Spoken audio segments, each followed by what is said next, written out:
Experts found the oldest lakeside village ever discovered in Europe underneath the waters of Lake Ohrid in Albania. The lake itself is ancient too. It's said to be one of the oldest lakes in the world. Before this discovery, a village in the Italian Alps held the record. It was about 7,000 years old. But radiocarbon dating shows that the village under Lake Ohrid was built between 6,000 and 5,080 BCE, which means it's around 1,000 years older than any other village in Europe. Around 200 to 500 people lived in this village. It goes back to the time of the Neolithic period. In fact, these people were likely one of the first ever communities that decided to settle down. This discovery wouldn't be so interesting if it didn't have an enigma. Villagers made a wooden fortress of spikes all around their village to stay safe. But safe from what? Something mysterious. These locals went through all the trouble of building their homes on stilts over the lake and surrounding it with spikes for defense. Why did they make things so complex? That's what archaeologists are trying to figure out. Are there any other unusual settlements? Sure thing. For example, Göbekli Tepe. This place takes us back to the very beginning of permanent settlements. It also makes us question everything we thought we knew about how organized societies started. It seems like the fellas who lived there were into something pretty special, like rituals or hanging out together as a community. Around 11,000 years ago, ancient humans carved huge blocks of limestone and somehow managed to drag them to the other side of the mound. These blocks were like canvases painted with images of animals and people. They were placed in circles. Underneath these stones, you'll find the same massive pillars as the ones from the other side of the mound. Around 250 of these pillars hang out on the surface, and researchers also found around 60 of them during the dig. These are like messages from the past, telling us about people who once lived here and the stuff they were up to. These findings challenge traditional timelines and interpretations of early human society. While Göbekli Tepe has gained popularity among tourists, there's another site nearby, Karahan Tepe. It remains lesser known, but equally significant.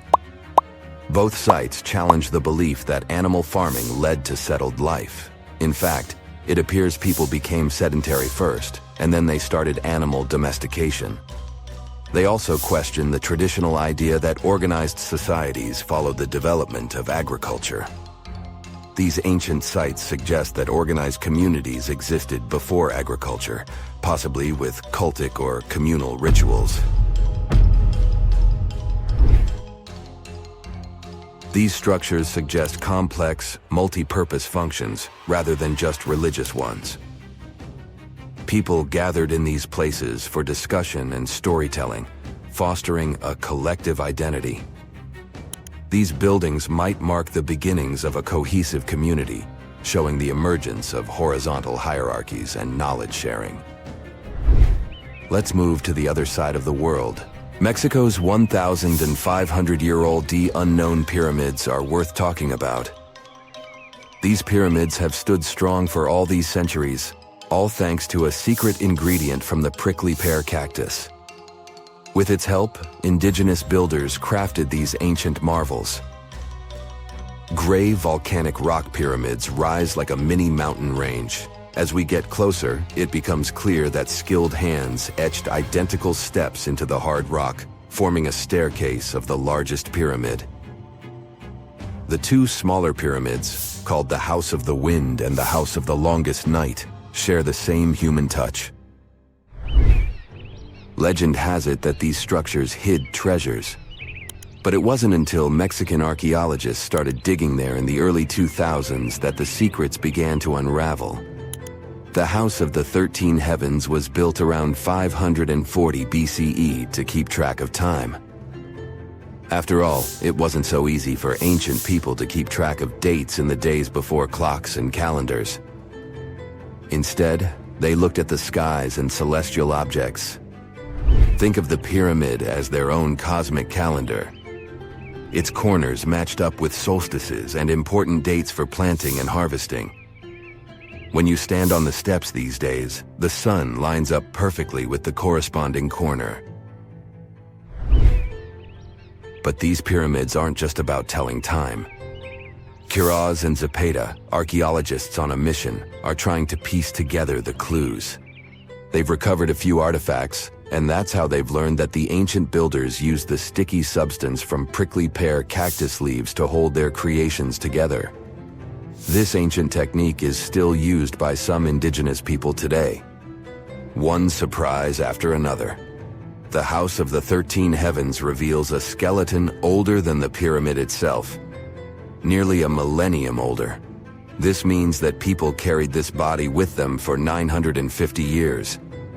It's another mystery. The next stop is Duna de Bologna. It's a Spanish sand dune hiding Roman ruins. This sand pile is near the edge of Europe, reaching out toward North Africa.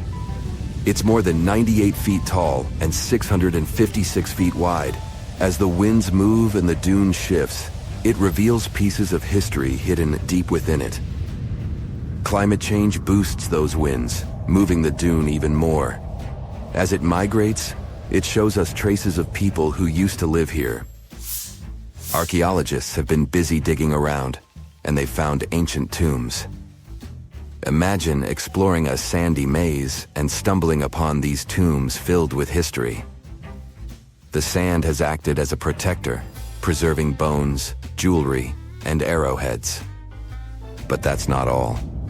Nearby, there's an archaeological site from the 2nd century BCE. That's when the Romans were hanging out here.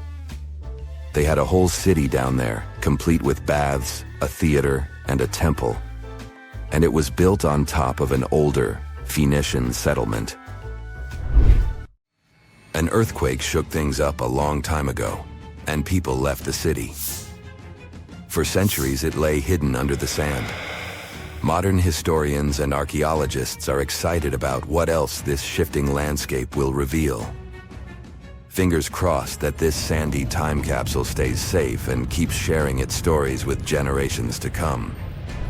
In Peru, archaeologists are exploring the 3,000-year-old Condor's Passageway.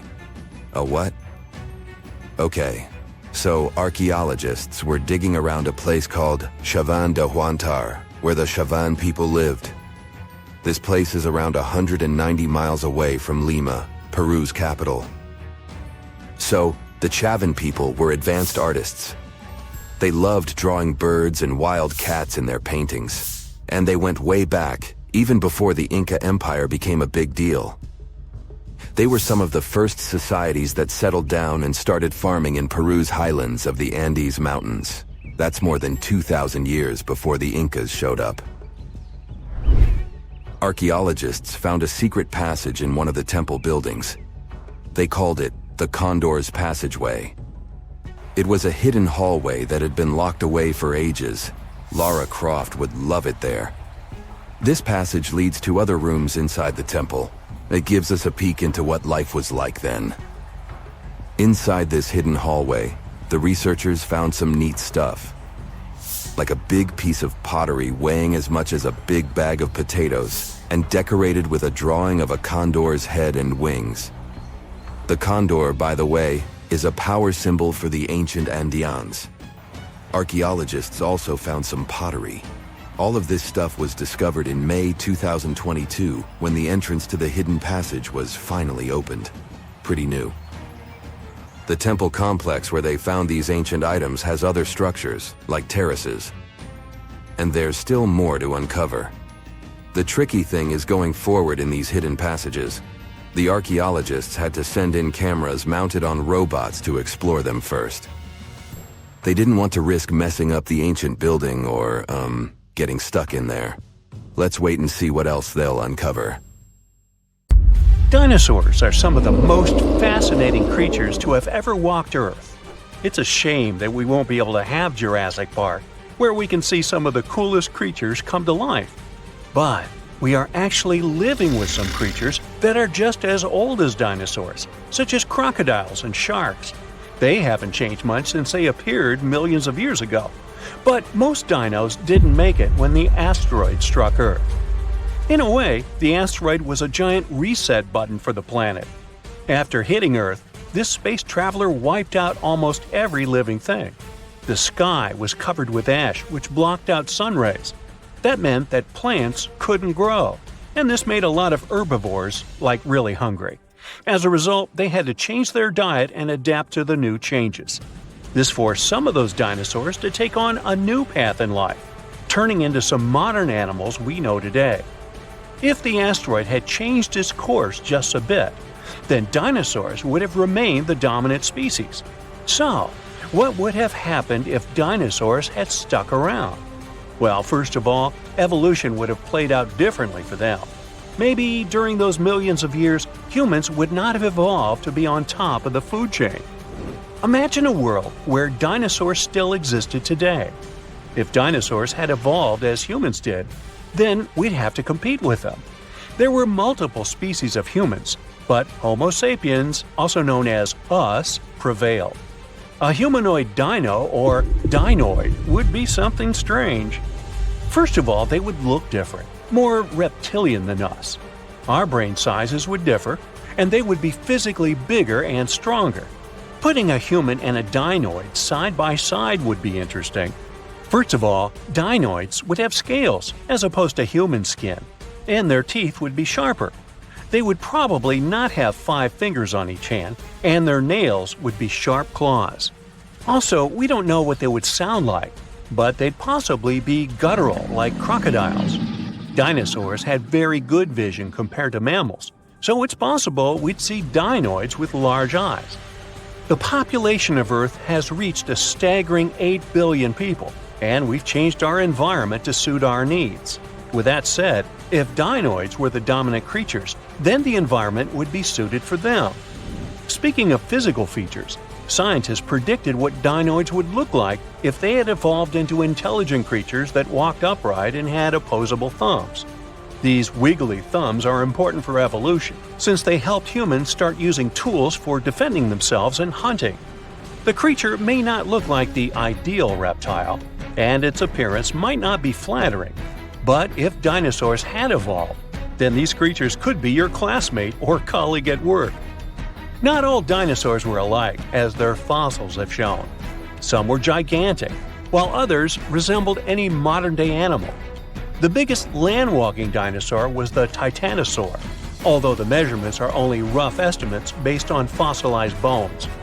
It's estimated that the dino was around 122 feet long and lived between 100 to 95 million years ago.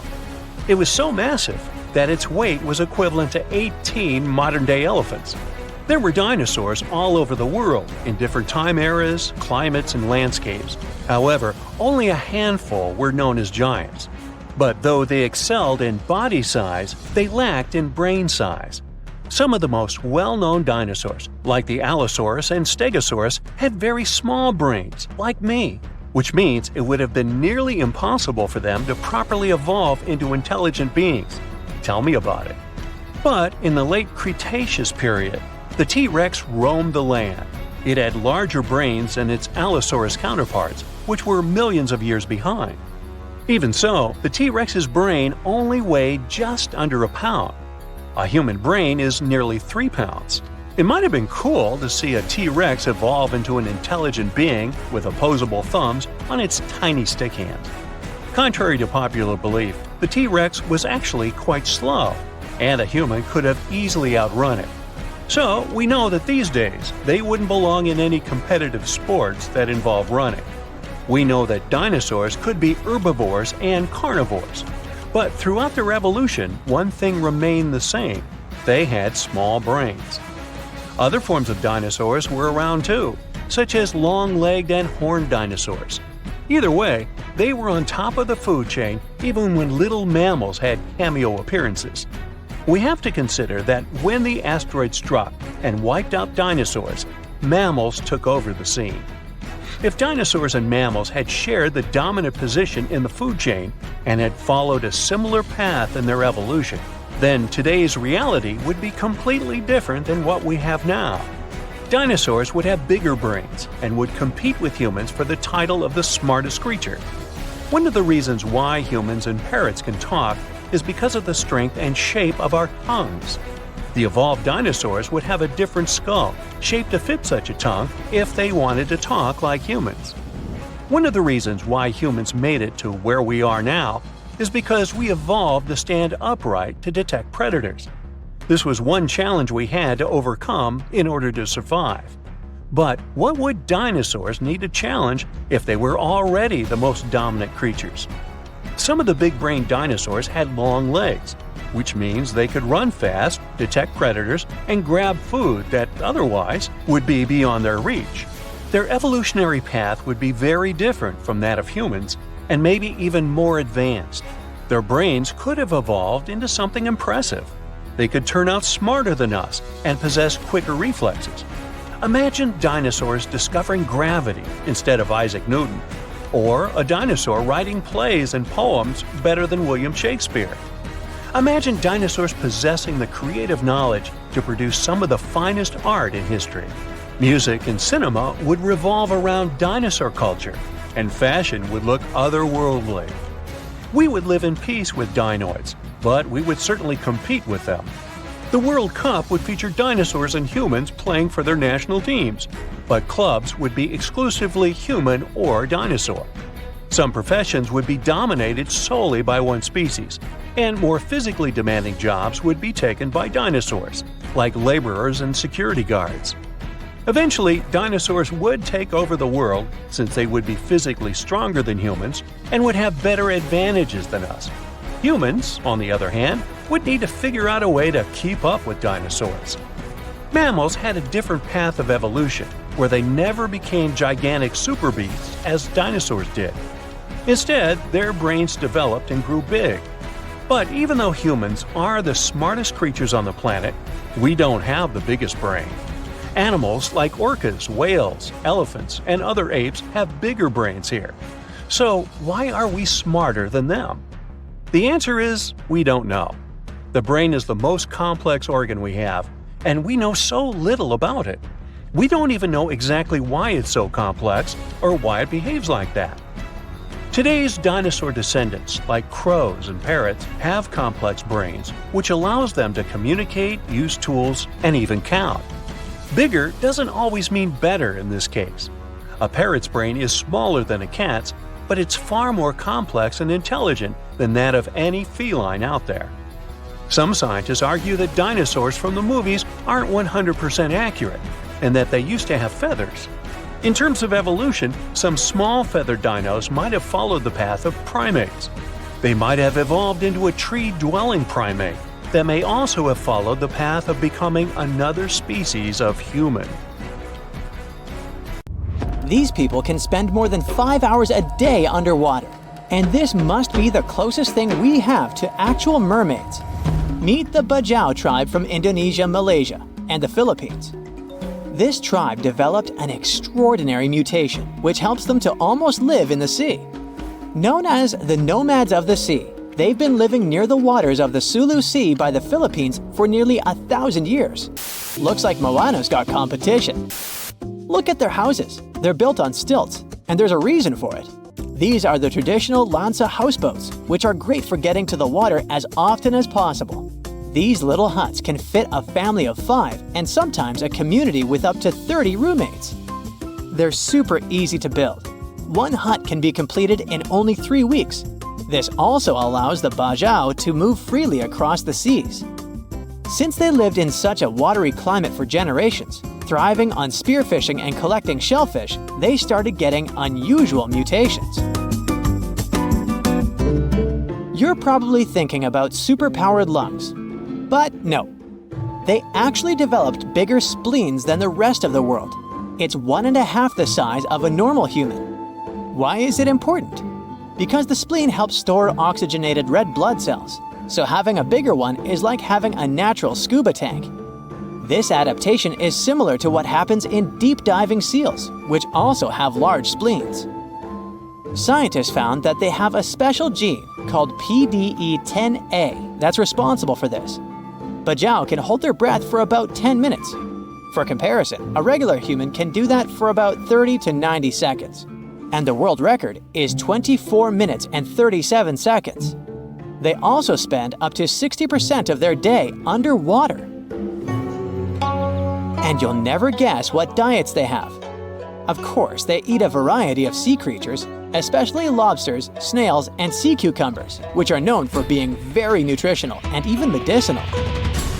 They build their boats themselves, fish using traditional methods, and trade their surplus catch with the mainlanders for essential supplies. They also use this money to buy cassava and prepare their cultural dish called cassava pangikai. Since they don't have fridges, they line up tons of caught fish and sun-dry it. Thanks to this technique, the fish can last for weeks. People from this tribe are yet to develop gills and scales, but they have their underwater quirks.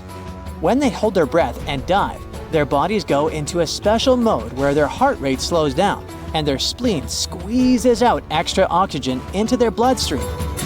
Usually, Bajau uses traditional wooden goggles and weighted belts. They also have incredible free-diving skills. They've conquered depths of over 230 feet. They start learning how to swim at about 8 years of age, or even younger. At the same time, they learn to hunt and survive in general. The Bajau people also make their own sunscreen. It's an everyday sunscreen called Borak Buas. It's mostly based on turmeric and rice powder, and women use it to protect their skin from the strong sun rays. It's a simple and cheap way to protect beauty, so it's especially popular among unmarried Bajau women who want to attract a potential spouse. But it's not all smooth sailing. In the 1950s, the Malaysian government put the Bajau in a pretty difficult legal position. After living for centuries as unrestricted nomads, now they have to carefully navigate its journeys across national borders and bureaucratic hurdles. This means that they're not fully stateless, but they're not officially recognized citizens of any country.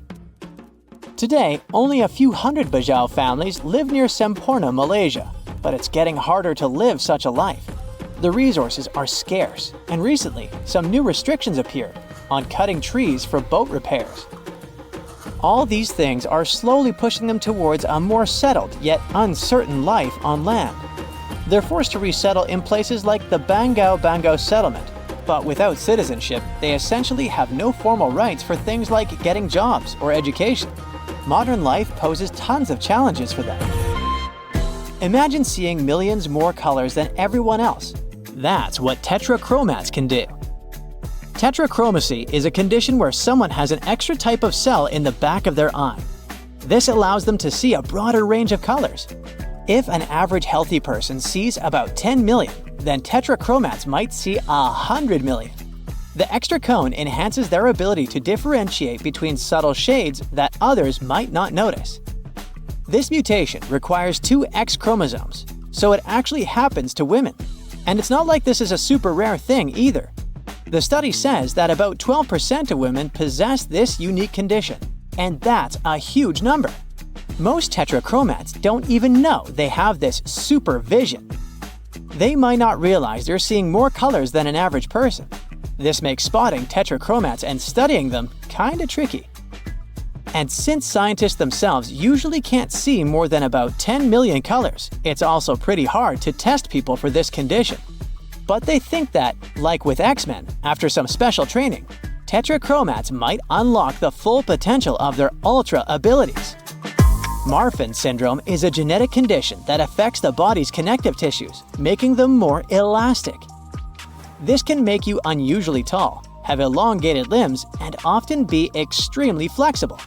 And some people use this as an advantage in their careers.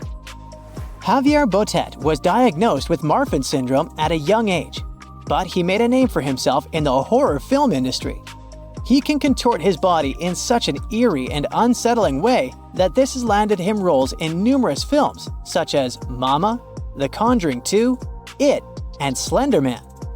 But Marfan syndrome is a spectrum disorder.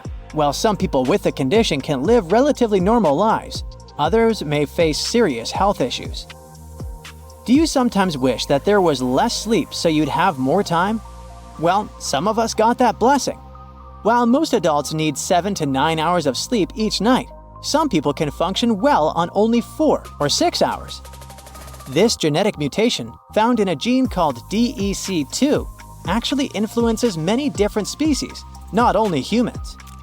For example, it also works on mice and fruit flies.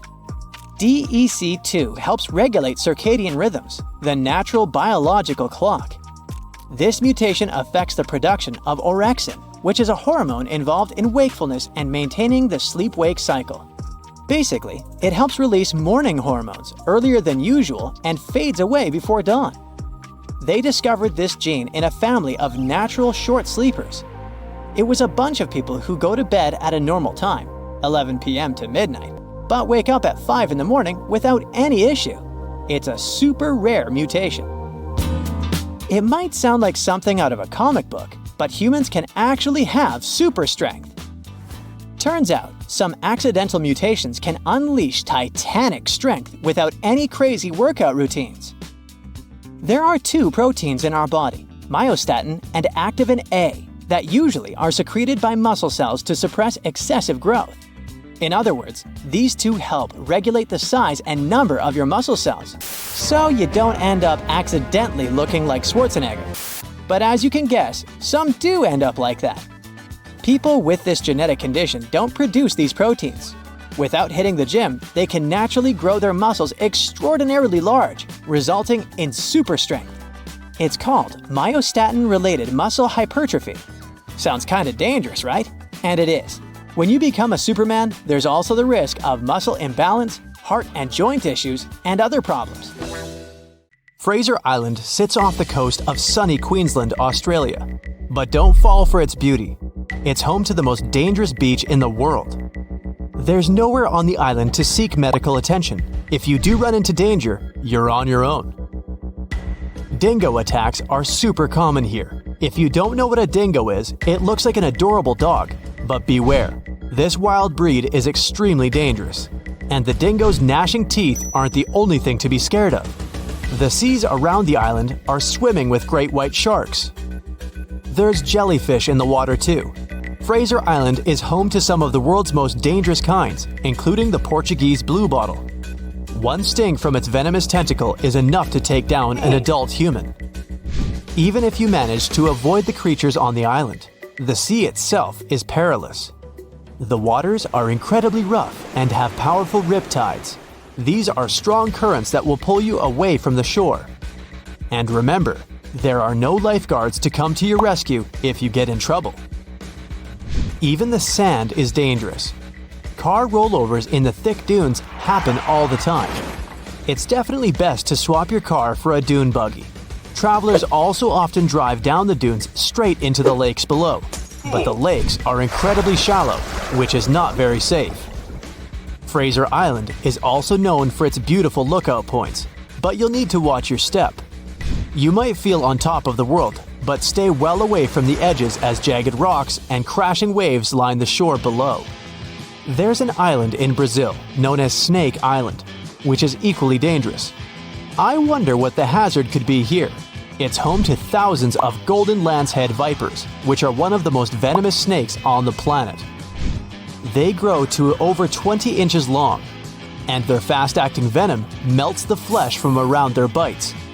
There are around 4,000 snakes on the tiny 106-acre isle. Snake Island has become so dangerous that the Brazilian authorities had to ban everyone from going there. For years, the only human inhabitants to brave the island were a lighthouse keeper and his family. But local legend says that one night a group of snakes crawled in through a window to attack, and the family was never seen again. Known as the Gas Mask Town, the island of Miyake-jima is not one to visit in a hurry. It's home to a fiery, active volcano that has erupted several times over the past few years. There were several massive eruptions leading to the spread of a highly poisonous gas across the island. Residents are now required to carry gas masks at all times, and a terrifying alarm blares across the island whenever the poison levels get too high. The island is also in the middle of the Devil's Sea. Ships mysteriously vanish in the area, and experts have no idea why. The North Sentinel Island is home to a remote and unwelcoming tribe. They lived alone on the island without any modern technology or contact with the outside world for over 60,000 years. And that's just the way they like it. They've been known to fire arrows at anyone who attempts to enter the island. There are many stories of people visiting the island, and they are never seen again. It's not ghoulish ghosts or slithering snakes that you have to worry about on the Caribbean island of Saba. It's hurricanes. The tiny island has been hit by more severe hurricanes than anywhere in the world over the last 150 years. There have even been 7 tropical cyclones, which is an intense circular storm. The winds in these storms can reach 254 kilometers an hour. Try standing up in that. You'll also struggle to find a pilot who'll even land on the island. It's incredibly dangerous not because of the winds, but because it's home to the shortest runway in the world. It's only 440 yards long. 2 huge rocky ridges surround the runway, so there's no room for mistakes. The Kilauea beaches of Hawaii used to be one of the most dangerous in the world. The Kilauea volcano has been almost consistently erupting for the past 35 years, spewing red-hot lava into the surrounding waters. The water temperatures have even passed boiling point as a result of the lava. Happily, it's no longer active. While the island of Bikini Atoll might sound like the perfect summer vacation destination, it's most certainly not. The problem is that this place has dangerously high radiation levels, and the locals had to leave it. Although the island was declared safe in the 90s, its original inhabitants have refused to return. The lack of fishing in the area has also led to a massive increase in sharks who swim the waters in search of their next meal. Strangely, the corals and reefs are thriving. From the distance, Ramree Island looks idyllic. White sand, swaying palms. But beware. They say thousands of hungry saltwater crocodiles used to lurk there, ready to strike at any time. The exact number of those animals was unknown, and some scientists claim that there are quite a few of them right now. I'd stay well clear of the island though. I don't really feel like becoming crocodile food. Skeleton Coast in Namibia is appropriately named as the harsh landscape and lack of water make life almost impossible. Whale carcasses, turtle shells, and elephant rib cages litter the shore. If that isn't bad enough, lions and hyenas patrol the beach in search of their next meal. The surrounding waters are just as dangerous, as they are home to 11 different species of shark. Many sailors have become lost on this coast and have never been seen again. Cape Tribulation in Australia also lives up to its name as it is packed, full of dangers. Swimmers have to wear special stinger suits because the water is teeming with stinging jellyfish. Saltwater crocodiles also hide in the water, but they don't make a suit to keep you safe from those. It's not just the jellyfish that sting. The area is covered in stinging trees. The trees have jagged leaves that give the crocs' teeth a run for their money. On land, there's angry cassowary birds. There are flightless birds that are the same size as an ostrich. They have sharp talons that can easily slice through skin. The Utakliv beach in Norway is one of the best places to see the northern lights, but you'll be lucky if you survive more than one night there. The seas surrounding the island can reach 46 degrees Fahrenheit, and that's just in the summer. It probably feels like swimming in ice cream. For years, Gansby Beach has remained a habitat for the most dangerous creatures on the planet. Sharks are particular fans of its waters, and the coastal stretch is known as the Great White Shark Capital. The sharks are attracted to the 60,000 sea lions that flock to the beach every year. Not just shark food, wild sea lions can be unpredictable and aggressive towards humans. Comoro Islands are the worst vacation destination for those who don't really like mosquitoes. The place is swarming with the little guys. Locals say all the water on the island must be contaminated because of them. So they like to sterilize water before drinking, making ice, and even brushing their teeth. If you're really into coconuts, there's one place you should probably go to grab some. I'm talking Danger Island. Yep, it's the real name of one of the islands in the Chagos archipelago. It shouldn't scare you off though. The major problem it has is parking. I mean, safe anchorage for those who come there. Finally, while it may sound dreamy, you're probably going to want to avoid the beaches of the Amazon. Sharp-toothed red-bellied piranhas, anacondas, and electric eels are just some of the beach's regular residents. It has one of the widest varieties of animal species on the planet, including the Amazonian giant centipede, which has a poisonous bite. It's not just the animals of the Amazon that you have to watch out for. Strychnos and curare are the two Amazonian plants that are super poisonous. Hey there, curious history buffs. Have you heard the legend of the ancient race of giants of Nevada? Yes, I'm talking about actual giants that allegedly lived thousands of years ago. Now I know what you're thinking. Giants, really? Well, archaeological finds add fuel to this debate too. And here's where it gets interesting. Lovelock Cave was indeed used as a burial site, and some of the remains found there are much larger than average human bones. The cave is by the Humboldt Sink in western Nevada. It was once part of an enormous lake, which eventually dried up, leaving a number of smaller ones, including the Humboldt Sink. The cave became the home of the Site-Ka tribe. According to the legend, these red-haired giants were so big that they had to be buried in the cave itself. Indeed, later on, archaeologists discovered 8 to 10 foot tall skeletons. This legend started to unfold when a mining engineer named John T. Reed talked to the locals in 1886.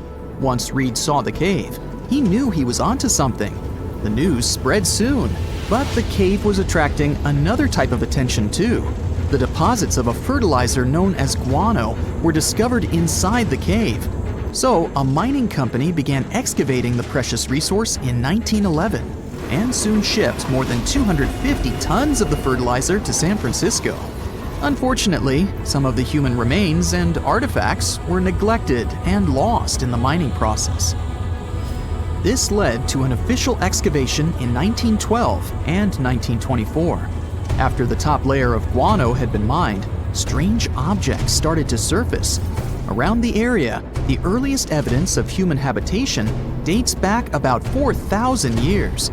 The Lovelock culture lasted for some 3,000 years, and they left us with 10,000 stunning artifacts. The pits in the cave were like a series of time capsules hidden at different depths. Archaeologists determined the age of each pit by its depth. It turns out that many different groups used the cave for storage over a really long time, and the things they stored there give us a really cool glimpse into their cultures. It's like a giant ancient storage unit full of hidden treasures. What have the researchers found besides the giant bones, you might ask? Some other bodies were mummified using a method similar to the one applied by ancient Egyptians. These remains also had something in common with the bodies discovered as far south as Lake Titicaca. Both mummies had some red hair. Yet, there are scientists who believe this reddish hue is the result of the interaction with the environment in which the bodies stayed. So, while the story of the red-haired giants may be a wild and intriguing tale, not everyone is convinced.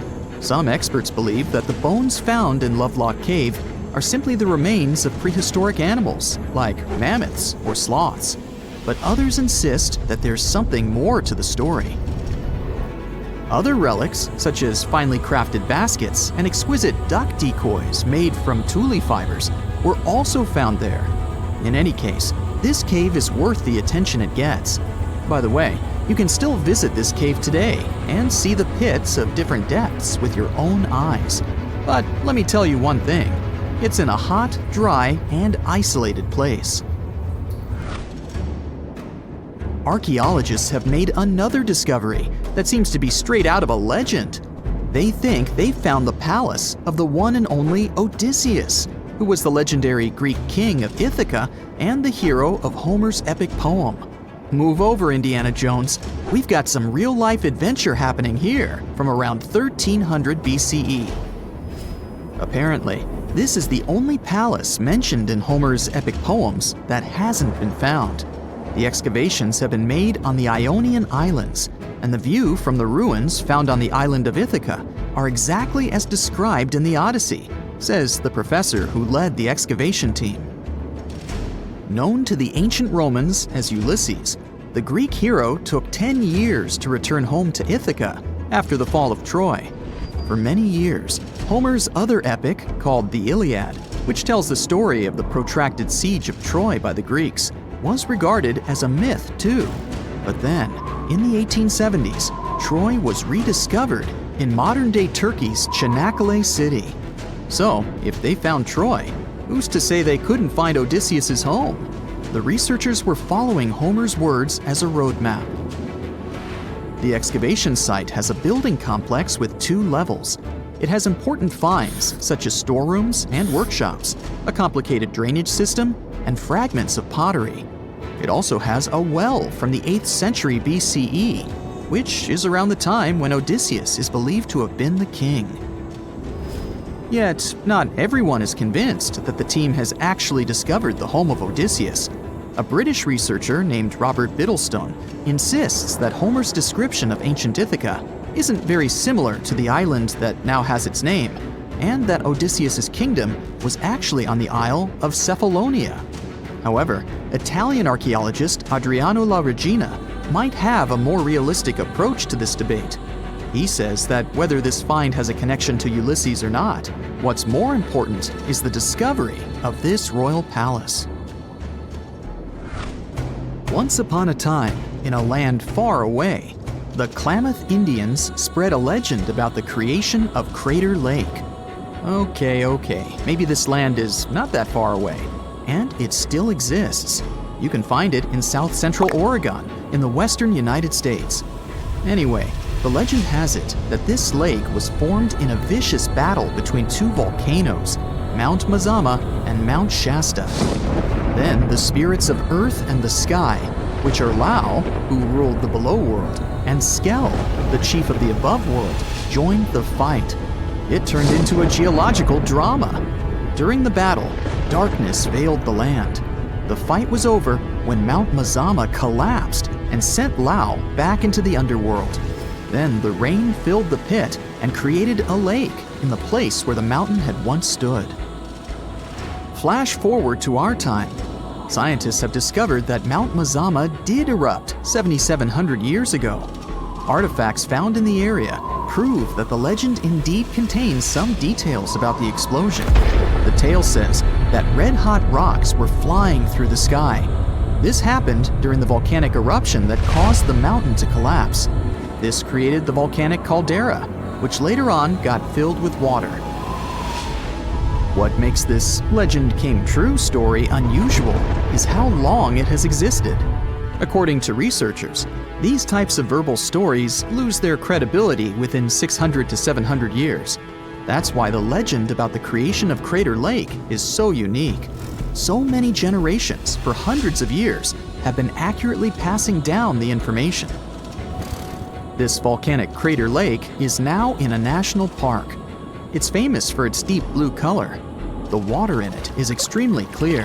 If you visit it today, the water you'll see won't be the same as for someone who will visit the place 250 years later.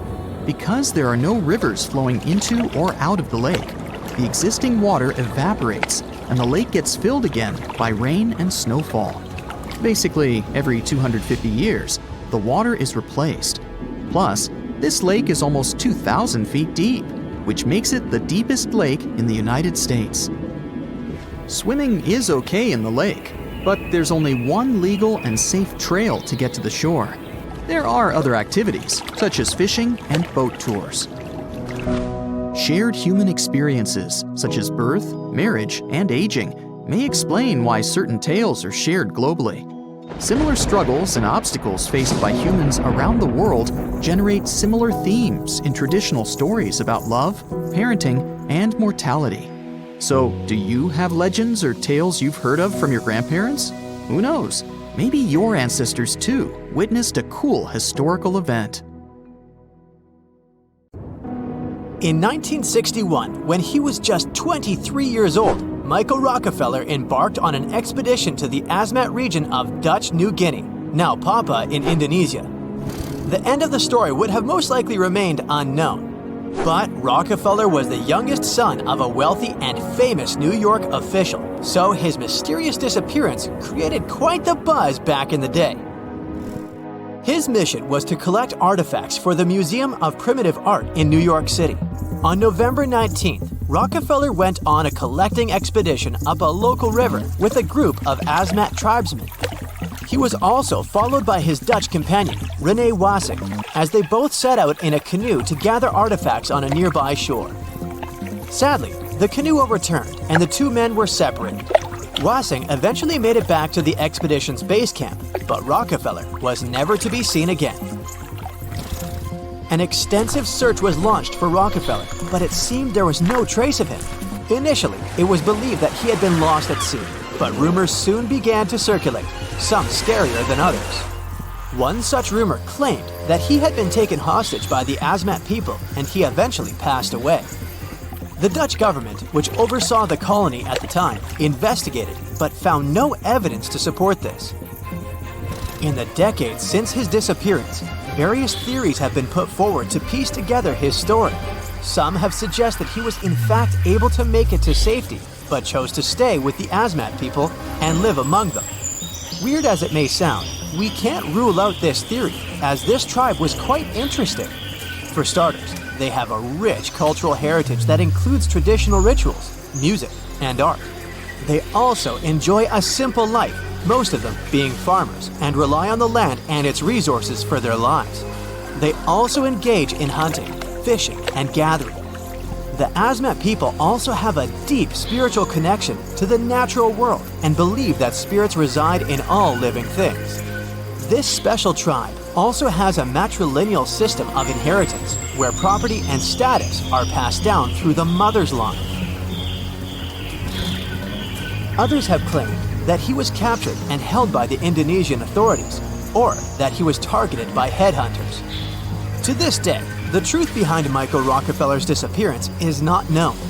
The only thing that is certain is that he was an adventurous young man who was passionate about the art and culture of the Asmat tribe. Rockefeller's is not the only tragic story that happened in the rainforest. That of Percy Fawcett is also a mysterious one that has captivated people for over a century. Fawcett was a British explorer and surveyor who, in the early 20th century, set out to find a lost city in the Amazon jungle that he believed to be the remains of an ancient civilization. He had always been fascinated by the idea of a lost city in the Amazon jungle. He believed that its ruins were still hidden somewhere in the jungle, ready to be discovered with all its treasures. In 1906, he set out on his first expedition to find this city, but he was forced to return home due to a lack of funding. He continued to search for the lost city over the next several years, and in 1925, he set out on his final expedition with his son Jack and companion Raleigh Rimmel. The expedition went pretty badly to begin with. The people on the team constantly got sick on the way, and they often met hostile tribes and wild animals. Despite these difficulties, Fawcett remained determined to find the lost city, and he pushed on deeper into the jungle. In May 1925, the team sent a message saying that they were close to their destination. It would be the last time anyone would hear from them. Some believe that Percy Fawcett and his team were attacked by hostile tribes in the jungle. This theory was widely accepted, more so because Fawcett had a reputation for being, well, impolite towards the local tribespeople, and that he had been warned about this danger in the region. Either way, there is no concrete evidence to support this idea. Another theory is that Percy Fawcett and his team passed away because they got sick or couldn't find any more food. There's no real evidence to support this either, since they stopped sending messages to the outside world about what was happening to them. A third theory is that Percy Fawcett and his team simply got lost in the jungle and were never found. The Amazon jungle is indeed one of the remotest and most inhospitable places on Earth, and it's easy to lose your way in its dense jungle. In some cases, the rainforest can be quite friendly, even if you get separated from your group. But many tourists visit Madidi National Park, a protected area for an exciting adventure. It's not all bad, because tour agencies in a nearby town ensure safety for visitors. Although accidents can happen in the park, the disappearances of visitors are rare. However, one 25-year-old Chilean man named Michael Carosio Acuna disappeared under mysterious circumstances back in 2017. Michael had joined a tour group and was planning on exploring the vast rainforest. One day, the guides invited the group to participate in a special local ceremony. It was meant to thank Mother Earth for allowing them in the forest. Weirdly, Michael refused. Maybe he was tired, or maybe he just didn't care much about the local tradition. Either way, when one of the guides went to check on him, he was gone. Everyone searched for him all night, but couldn't find him. Soon enough, locals came up with the theory that the young tourist offended the local spirits by refusing to participate in the ceremony. They even said he must have been taken captive in another dimension altogether. The locals of the region believe that the rainforest is full of good and evil entities, which can be easily angered if you don't follow local protocol. 9 days later, the rangers started hearing screams from down the nearby river. They started their boat and went towards the noise. Michael was luckily found after being lost in the rainforest, only a mile away from the campground. He was weak, had been bitten by bugs, and had swollen feet, but seemed to be in high spirits. He joked, saying he wanted some soda. Michael was transported back to camp and placed to rest in a hammock. The rest of the group gathered around him to listen to his survival story. After losing his way, he wasn't able to find the river, which would have led him back to the camp sooner. Instead, he survived by following a group of monkeys who gave him fruit, shelter, and water. As time passed, the harsh conditions started to affect him. He was being bitten by mosquitoes, getting hungry, and becoming desperate as days went by. The young explorer remembered that on the night he went missing, he began having weird thoughts and felt like he needed to leave the rainforest. He ran away, throwing away his sandals, phone, and flashlight. He eventually stopped and realized he had no idea where he was. There was no possibility of him going back safely. There was no phone to contact his group and no light to lead him back on a safe path. If you ask the locals, some spirit probably altered his mind and really did take him to another dimension. But even Michael doesn't believe that. To this day, he has no idea what made him act that way. Either way, he was extremely lucky to have made it out alive so that he could tell his stories to other travelers, especially the one about his new monkey friends. Can you pronounce this name of the Aztec capital city? Yes, it's quite difficult to say in English and above my pay grade. Okay. It's Tenochtitlan. And Mayan cities are hard to pronounce too. Consider Jaxchilan. They must be part of the same language, right? Well, not really. The Aztecs and the Mayas were among the most famous Mesoamerican peoples. That's present-day Central America. But they didn't speak the same language, and they weren't even the same civilization. The two nations lived in different eras. The Aztecs dominated the region from the 14th to the 16th century. Back in Europe, this was near the end of the Middle Ages. The Mayas came before the Aztecs. Historians believe they started building city-states in the 3rd century. Their peak lasted until the 10th century. Now, this doesn't mean that the Mayas and the Aztecs didn't have contact with each other. But at the time this happened, the Mayas were on a decline, so the Aztecs traded more with their descendants than with real Mayan people. The two civilizations didn't even live in the same place. The Aztecs built their cities in the north of what is today Mexico. The Mayas lived to the south of them in the Yucatan Peninsula. Yes, that's also in Mexico nowadays. But the Mayas inhabited parts of modern-day Guatemala and Belize as well, and they spoke a number of languages.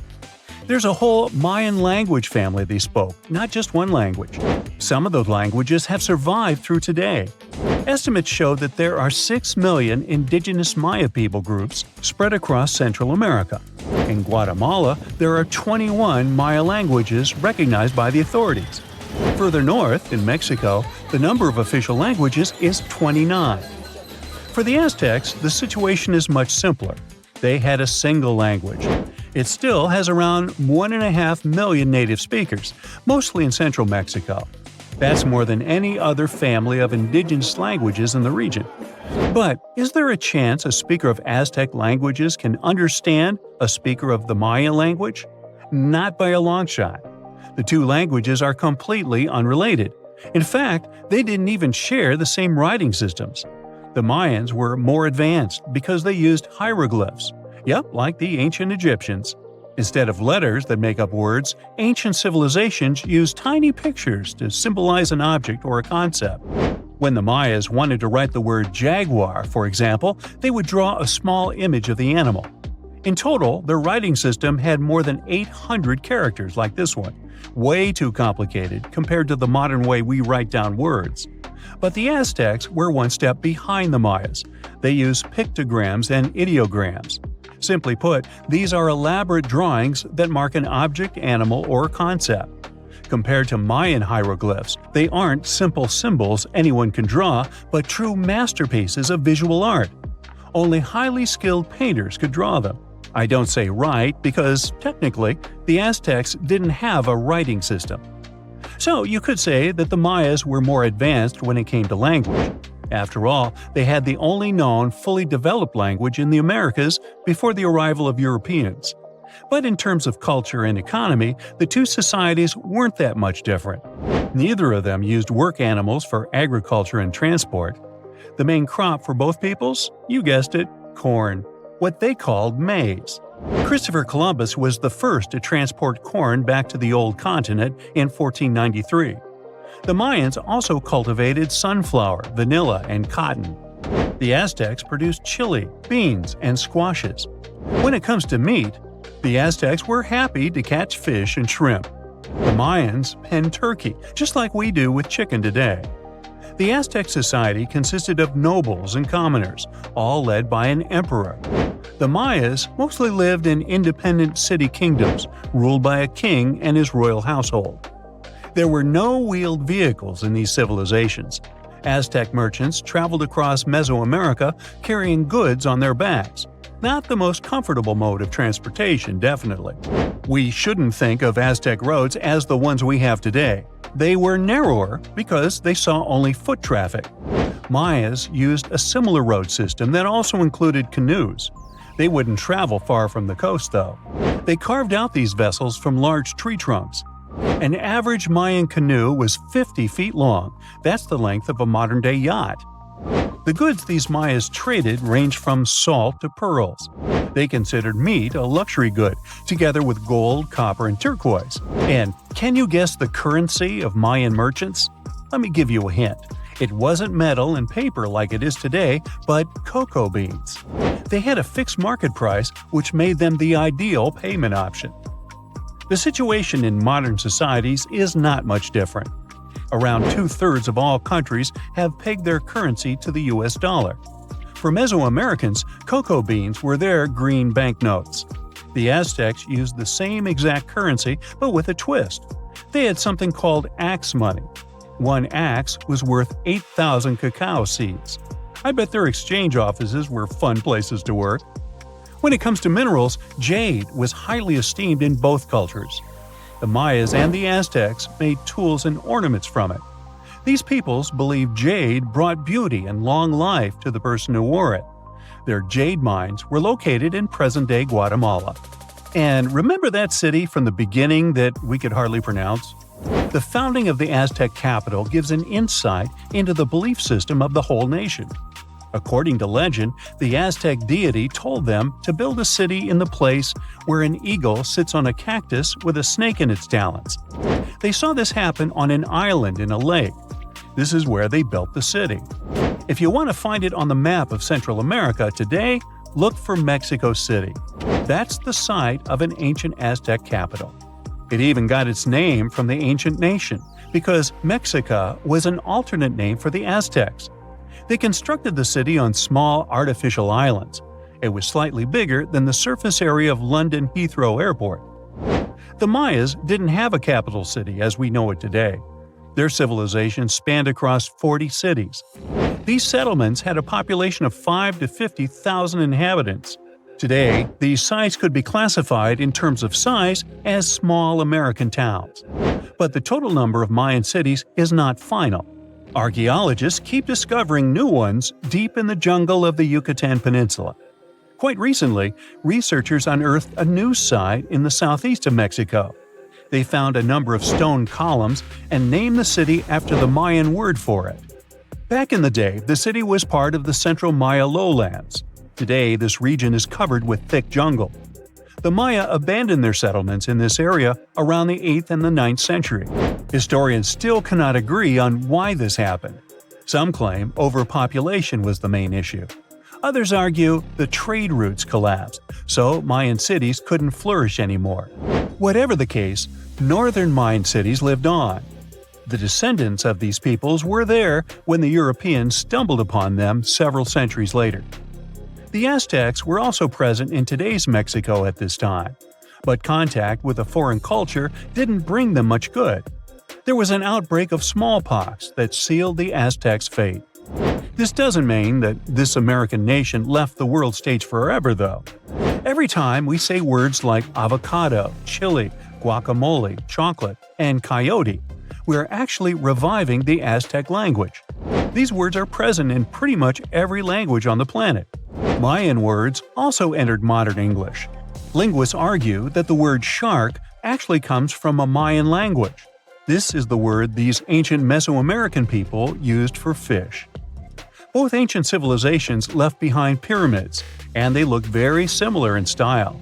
The only hint that can help you differentiate between them is that there are way more Mayan ruins that still exist today.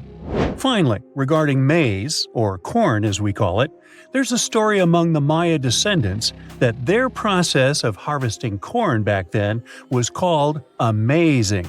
Get it? Maize? Corn? Okay, I made that up. You're not surprised, are you? Yo ho ho, a pirate's life for me! Let me stop you right there. If you think being a pirate or a sailor back in the old days was so cool, here's the harsh truth. It was not all about singing sea shanties and embarking on epic voyages across the 7 seas to find the Fountain of Youth or caves filled with gold. It wasn't actually that cool being at sea all the time, and I have 5 compelling reasons to prove you so. Let's dive in, pun intended. Now imagine this. You're so excited. You've been waiting for this day to come, and finally, it's official. You're going to become a real sailor. The captain tells you to get ready because the next day, you're going to set sail on a journey that is expected to take somewhere around 6 months, if you're lucky that is, because storms and singing mermaids could complicate things. You pack a few things. Now, let's pause this daydream for a quick second because here comes problem number 1. What I mean by packing a few things is just the clothes on your back. Sailors would only have one set of clothes that they almost never washed during the entire voyage. That's because they believed that dirt and grease would protect them from winds and rains. Okay, back to the thought experiment. You kiss your family goodbye and head to the port where your new home is waiting. One of your crew members not so warmly welcomes you on the deck and shows you where you'll be sleeping. This makes you start doubting your choice of becoming a sailor in the first place. Because after seeing it, you're certain that this is not going to be a 5-star hotel comfort level kind of experience. So, here's problem number 2. The ships were absolutely crammed. Back in the day, sailors would have to accept living in such conditions, whether they were working for a big name like Christopher Columbus or not. The Nina and the Pinta were 2 of Columbus's ships and the best sailing vessels of their time. Yet again, this didn't change the fact that they were so small that men had no place to sleep. Which gives us problem number 3. Having to sleep next to one another on a crowded deck where they could barely move was not so great for sailors' health conditions, and going below deck to escape the snoring of their fellow shipmates was not an option because there was no fresh air there. In addition, you could always come across a rat there. So, kiss personal hygiene goodbye. And in case you're wondering how rats got there, those little rascals are actually good swimmers. Also, sailors were at sea no matter the season or the weather, so they were often cold and wet, which also made it hard for them to stay healthy and strong. Speaking of health conditions brings us to problem number 4, and it's food and hunger. Sailors didn't have their own mini fridges with different kinds of condiments back then, like the compartments luxury cruises have these days. So, they had to come up with ways to store enough food that would last for months or even years. Due to that, their food options were limited. It definitely wasn't like the food prepared by Michelin star chefs. One of the most common food options on ships was salted meat, which wasn't as chewy as you might imagine. Or a biscuit called hardtack, also called sheet iron or worm castles. And there's a reason for all these creative nicknames. Hardtack was essentially a mix of water and flour baked into a cardboard-flavored cracker. They were brick-like, and the only way they could be eaten was if they were softened with water. If only sailors could dip them in their afternoon tea, right? Sometimes these biscuits would still be extremely dense. Then sailors would have to slam their fists down on them to break them into smaller pieces to be able to eat the stuff. As long as hardtack was kept dry, it rarely got spoiled. The sailors would be able to eat them after a year if they had any left. But most of the time, it would be extremely hard to keep them dry inside wooden casks. And then, they would get infested with bugs that would leave small holes behind. However, sailors would still eat them anyway. Have to take protein from somewhere. By now, you might have figured out that there were no fruits or vegetables in a sailor's diet. This caused vitamin deficiency in many sailors. So those toothless pirates and sailors in the movies you see? Yep, it's all because of poor nutrition. And the iron-hard crackers probably didn't help either. But when sailors ran out of food, not having a balanced diet was probably the least of their concerns. Back in the old times, a voyage could take way longer than expected due to weather conditions. There could be no winds to push the ship further. Or a powerful storm could shake the ship and the waves and water could destroy the food storage. So when such a situation happened, sailors could easily run out of food. Well, they could throw the net into the ocean and catch some fish, right? But sailors didn't eat fish even in the face of starvation. Many captains mentioned this in their logbooks, which were basically captains' diaries. The problem was not that sailors couldn't get fish. In fact, many different kinds of fish were caught in their nets, but they had to throw them all back into the sea. During the exploration era, Antonio Pigafetta mentioned in his logbook that the ship's crew caught an unbelievable amount of fish, but they didn't eat any of them. Also, in the same journal, he mentioned that 40 of the sailors lost their lives. Naturally, sailors thought that only poisonous fish were dangerous. And because of that, they were inclined to eat only the fish they knew. But even a well-cooked tuna could be poisonous, and they had to learn it the hard way. But it's not like they didn't have any methods to check fish. Spanish sailors, for example, put silver coins on them. If the silver changed color, they considered those fish to be poisonous, therefore inedible. So they would toss them overboard. Other sailors would place the fish they caught on the deck and observe if flies or other insects came to feast on it. If they didn't land on the fish, this meant that it was poisonous. But if insects did come, they considered it safe to eat. The problem of eating fish caught in the open sea dates back to as early as the 7th century BCE. Imperial healers in ancient China knew that eating fish was the reason why some sailors lost their lives. But they couldn't prove that the fish were poisonous, and the mystery remained unsolved up until the 19th century. In 1886, a Cuban doctor finally figured out that some fish contained poison in their tissues and muscles, even though they were considered a safe-to-eat breed. That kind of poison is actually something that is found in plankton. Some fish can eat this plankton without being affected. They store it in their bodies. And as they grow, the rate of the poison increases within them. And this is something that doesn't go away no matter how long one cooks the fish. If you still think that life at sea back in the old days sounds exciting, this fifth problem will convince you otherwise. Let's say you've managed to get along with your roommates, stay clean and healthy, and eat regularly. But there's always a risk of getting caught by pirates, and they didn't ask for things kindly. So, if you didn't want to end up as food for sharks, you would have to raise the white flag and simply join them. Not the career you were planning, right?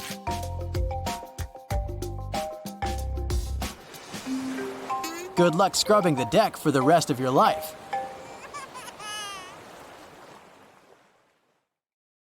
You're walking down the street. You see a strange-looking antique shop called Ageless Trinkets of Mr. Bright. You're curious, so you enter there. You take a look at all the weird stuff. Suddenly, an old folded parchment paper catches your attention. It's a world map, but something's off with it. Instead of showing the countries as you know them, it shows the locations of 4 mythical lost worlds and civilizations. Mr. Bright, the shop owner, comes next to you after realizing your shock. This map won't let you find these places or anything, but I can explain to you the legends behind them if you want, he says. Let me begin with Atlantis. You might know it as Aquaman's underwater kingdom, but Atlantis, the fictional island, was actually first introduced in 2 of Plato's works. According to him, Atlantis was a highly advanced civilization that existed about 9,000 years before his own time, and its story had been passed down by poets, authors, and others. He wrote about Atlantis and its citizens to give a moral lesson and to teach about the dangers of arrogance, as well as the eventual downfall of those who are after too much power. In his dialogues, Plato stated that Atlantis was a great and powerful empire that was respected in all parts of the world. It was founded by beings who were half deities and half human, and became a great naval power after a while. Being an island filled with gold, silver, and other precious metals certainly helped their case. But besides that, it was also known for its breathtaking architecture and state-of-the-art technology, as well as its countless rare and exotic wild animals. Atlanteans were proud of their great achievements and the perfection of their civilization, but their excessive pride was going to bring their downfall. They believed they were so superior that they could gain control over any nation. This led them to launch a series of invasions. They conquered many of the Mediterranean lands, but when it was time to enter Athens, Athenians pushed back with an extraordinary force, so the Atlanteans were finally defeated. Plato stated that deities then got angry at Atlanteans because of how wicked, greedy, and immoral they became. So they punished them by sending earthquakes, which caused Atlantis to sink beneath the sea. Although the earliest written records of Atlantis were Plato's works, some people still believed his story to be based on truth and tried to identify the island of Atlantis with actual countries. Some people suggested it may have been located in the Mediterranean Sea, near the coast of Spain or Italy. Others thought it may have been located in the Caribbean, off the coast of Central or South America, but there was no solid evidence to support any of these claims. One theory, in particular, seemed more plausible than the others, though. Located in the Aegean Sea, the island of Santorini was the home of a highly advanced Minoan society. However, due to a huge volcanic eruption, it was destroyed about 3,600 years ago, causing the Minoan civilization to suddenly disappear. These similarities between the fictional Atlanteans and the historical Minoans made Santorini a good candidate for the speculations. Yet again, there were still major flaws with it, such as how the time when Plato said Atlantis was destroyed doesn't coincide with the time of Santorini's eruption. So Atlantis still continues to be regarded as nothing more than a popular legend in the scientific world. Now, let's move toward the northeast direction on the map, Mr. Bright says. According to Celtic Breton mythology, there once was a magnificent city called Ys, also known as Caris, that towered over Douarnenez Bay in France's Brittany region. It was the most wealthy city in the entire Atlantic. It was especially famous for its beautiful gardens and buildings, and its citizens were all living comfortably and happily there.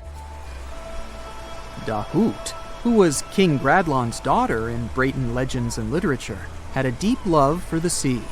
She begged her father to build a city at the edge of the sea, and that is how the city of Ys was established. Little did she know that she would be the one responsible for the destruction of her father's beloved gift. You see, since the city was surrounded by the sea, it needed to be protected by a dike equipped with floodgates, and these gates could only be opened at low tide. and the only one who had the keys to these gates was the king himself. One day, a handsome red knight arrived at the city, but couldn't pass the gates. Dahut was so taken by him that she wanted to let him in. She knew that her father was the keeper of the only key to the city, so she sneaked into his room and stole it from him. Then she gave it to the Red Knight so that he could enter the city and they could be together. However, the Red Knight turned out to be the Prince of Darkness, and he intentionally left the gate open to the raging sea. The waves soon swallowed all of Ys. King Gradlon was able to escape on his magical horse, but Dahut couldn't. She turned into an evil mermaid who lured sailors into the sea. Today, if you go to Quimper, a city in Brittany, northwest France, you can find the statue of King Gradlon riding on his horse. Although the city of Ys is a legend, Brittany coast locals believe that on the days when the waters are calm, you can still hear the tolls of the city bells deep under the sea, if you listen carefully. Mr. Bright then points at the Indian Ocean on the map and says, "Now, have you heard about Lemuria?" Back in the mid-1800s, a few scientists suggested that there was once a continent that existed in the Indian Ocean, somewhere close to the south of modern-day Sri Lanka. The first one to popularize this theory was the British lawyer and zoologist Philip Lutley Sclater.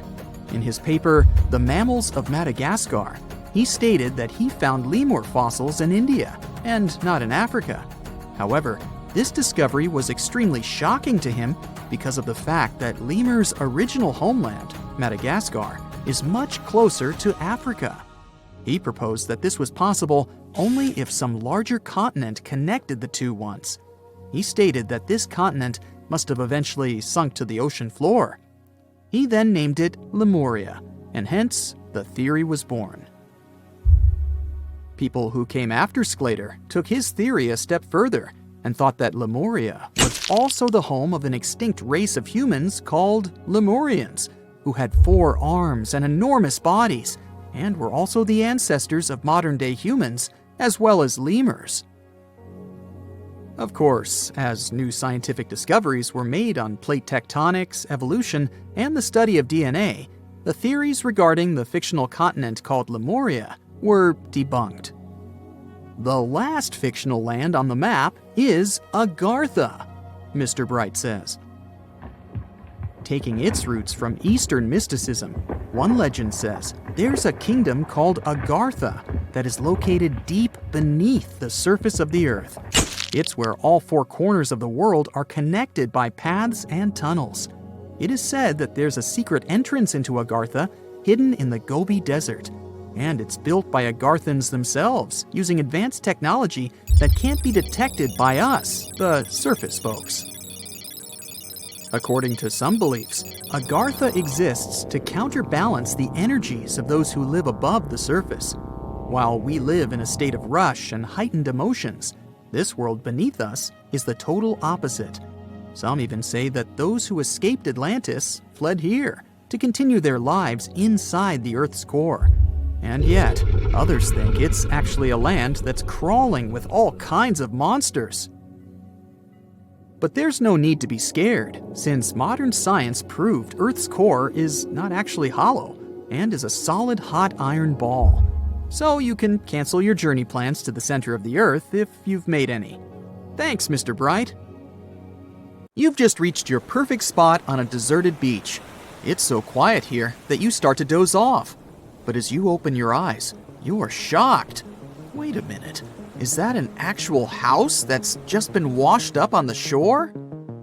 It may sound like the beginning of a sci-fi novel, but not if you live near this beach in El Salvador. There's a mysteriously abandoned house there that looks as if it's just been washed ashore. How did this villa end up there? How long has it been here without anyone noticing it? This mysterious construction is 46 miles south of El Salvador's capital, San Salvador. Locals say the building used to be a hotel called Puerto Ventura. At the time it was built, its main attraction was the fact that it was really close to the sea. Unfortunately, the engineering behind it wasn't well planned out. all because locals didn't need any official permission to start the construction. The hotel was too close to the water and dangerously exposed to the elements. The Roman-style villa is now a mere 50 feet from the edge of the sea when the tide is low. It can only be accessed in the morning because later, the tides fill the first floor with salt water. What's now left of the hotel looks like the ruins of a 2-story house. The front part is very impressive, with Roman-type pillars. It also has wide windows on the second floor. You can still see parts of the iron structures and remains of what used to be the gateway to the second floor. There are some bleachers at the top of the building. They're sometimes used by tourists. More and more people are now browsing the area, taking photos, even though the building is obviously not safe for climbing. There's little information on how long it's been sitting in its current location, but some locals say it's been there for at least 20 years. It had remained a local secret for years before it was discovered by a TikTok user in 2021. But that doesn't answer the question. How did the hotel end up in another location altogether? This is where things become a little fuzzy. While some locals say that the building was abandoned decades ago, others claim it was deserted after Hurricane Mitch hit the area back in 1998. Hurricane Mitch was one of the most dangerous weather phenomena to ever hit Central America. During the storm, the winds traveled at 178 miles per hour, and the hurricane itself lasted for about 15 hours. It was also the cause of a huge amount of rainfall, which resulted in floods and many dangerous landslides. Being built so close to the shoreline, the former hotel had little chance of surviving the extreme weather conditions, so it must have been literally displaced. After sitting under the sun, you might start dreaming of some snowballs getting washed ashore. To even out the temperature. I'm not kidding. This strange natural phenomenon did happen back in 2016. It resulted in about 11 miles of the coast of the Gulf of Aab in West Siberia getting covered with huge snowballs. Because of the low temperatures, small pieces of ice started to form in the water. Afterward, the wind and waves rolled them into giant snowballs. Some of them were the size of a tennis ball, but others were up to 3 feet wide. A 2004 Harley-Davidson night train motorcycle popped up ashore on a British Columbia beach back in 2012. It was neatly packed inside a shipping container. It took some time to do it, but the owner was eventually traced down. His name was Ikuyo Yokoyama, and he lost his motorcycle after a tsunami struck Japan on March 11, 2011. To get to its final destination, the Harley-Davidson traveled more than 4,000 miles. To celebrate its long journey, Yokoyama donated the bike to the Harley-Davidson Museum in Milwaukee. It's been on display there ever since, in case you want to visit. This strange phenomenon made it look as if someone spilled dish soap all over the beach. But it does happen pretty often in Queensland. Sea foam covers the shore there a couple of times each year. It mostly happens after a storm, when ocean waves move dissolved organic matter around. It's basically like a giant ice cream maker. After Cyclone Debbie back in March of 2017, some beaches actually needed to be closed because of huge amounts of white foam. The wind even brought some of that foam to the nearby towns, making locals believe it was snowing.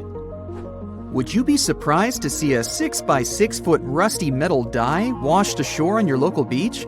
Because back in 2017, people in Coeur d'Alene in Idaho sure were. It turned out to be an old storage tank. Someone decided to spice it up a bit by adding some white spots to make it look like a die. In 1992, thousands of rubber duckies got stranded at sea after a large container ship that was transporting them was hit by a wave. As you can imagine, the ducks started popping up all over the world, in Hawaii, Alaska, South America, Australia, in Europe, and even in the Arctic. It's estimated that a couple hundred of those unlucky rubber ducks are still out there. Interestingly, they turned out to be very useful to scientists. Based on their movements, researchers can monitor the direction of water currents. If you happen to like dinosaurs, you'll be happy to know sea waters can also bring ashore some fossils. In 2018, a large dinosaur jawbone ended up on the coast of Lilstock Beach in Somerset, England. It used to belong to a dinosaur called Ichthyosaurus. Thanks to this finding, scientists were able to make an impressive discovery. Before, they thought the Ichthyosaurus could reach a maximum length of about 69 feet. But after they studied the jawbone, they ended up recalculating the creature's size. They concluded that the Ichthyosaurus could grow up to 85 feet. The megalodon was the largest predator in our planet's history. It lived almost all over the globe, except near the poles. How do we know that? Because megalodon teeth keep appearing on beaches every now and then. One staggering megalodon tooth, which was way over 20 inches long, was discovered in a river in Croatia. Since these creatures have been extinct for about 3 million years, their teeth are highly prized by fossil hunters. A giant Lego man that washed ashore is something I never thought I'd hear about. And it turns out it didn't happen just once. There were 4 of these giant Lego men in total, each around 8 feet tall. One was found in England and one in the Netherlands, while the other 2 popped up in Florida and California. It was surely not a coincidence, and after some research, people found out that a Dutch artist was behind this. Ego Leonard started this project as a personal statement campaign. A short film was even made about this, and it was called No Real Than You Are. This sentence was written on each of the 4 Lego men put to sea. A bundle of over 50 letters was washed ashore in New Jersey on a beach in Atlantic Highlands back in 2012.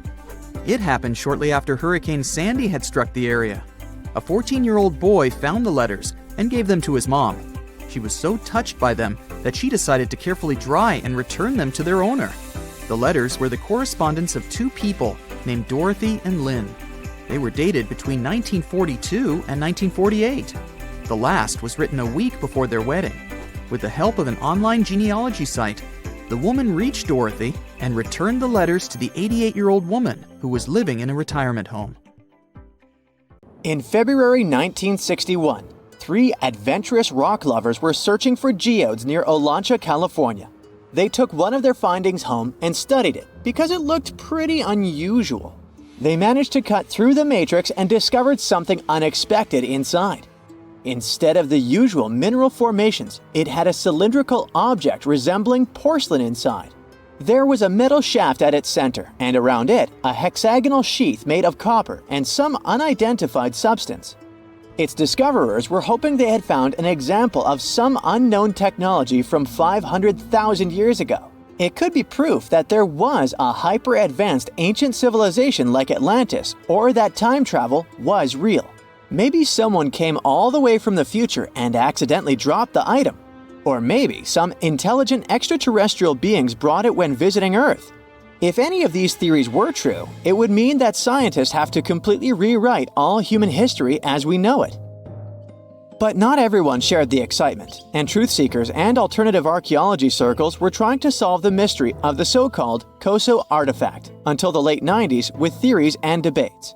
Then a group of skeptics took images and x-rays of the discovery and showed them to spark plug collectors. They have identified the artifact as a spark plug with corroded metal components from the 1920s and not ancient technology at all. Almost 20 years later, one of the co-discoverers of the artifact agreed to take it for inspection at the University of Washington. They officially confirmed it was a 1920s-era champion spark plug. And the stone matrix containing the artifact wasn't a geode, but a concretion. Those can form because of natural processes over decades or years, but not millennia. The Koso artifact is a good example of an out-of-place artifact, which is a thing in pseudo-archaeology. It's something found in a place or time where it shouldn't logically be. These artifacts seem too advanced for the time period they're found in. They could also mean human activity existed when humans weren't supposed to be around. The Baghdad Battery is another example of such an artifact. It was found in the 1930s by a German archaeologist and consists of a clay jar, a copper cylinder, and an iron rod going through the jar's stopper. Its top, which was broken off, probably had been sealed with asphalt. Its discoverer noticed that it had 2 different metals and possibly an electrolyte, which are key components of a battery. There are no ancient writings to support this theory. But when scientists ran tests and filled it with an ionic solution like vinegar or wine, it showed that it could conduct electricity. If it really was a battery from 2,000 years ago, it might have been used in ancient medical practices, or even embedded in statues to make it look like they were buzzing to impress people. Kionich, who found it, believed it was used for electroplating, a process for coating metals. Even if it was used as a battery, the Baghdad artifact could only produce a small amount of energy, around 1 volt of electricity. So, some people believe it was used as a storage container for sacred scrolls. Back in the 1930s, a couple stumbled upon something strange while walking along Red Creek in London, Texas. It was a piece of wood sticking out of what looked like an ancient rock formation. Around a decade later, their son, who was really curious to find out its secret, decided to crack open the rock and found a surprisingly modern hammer inside.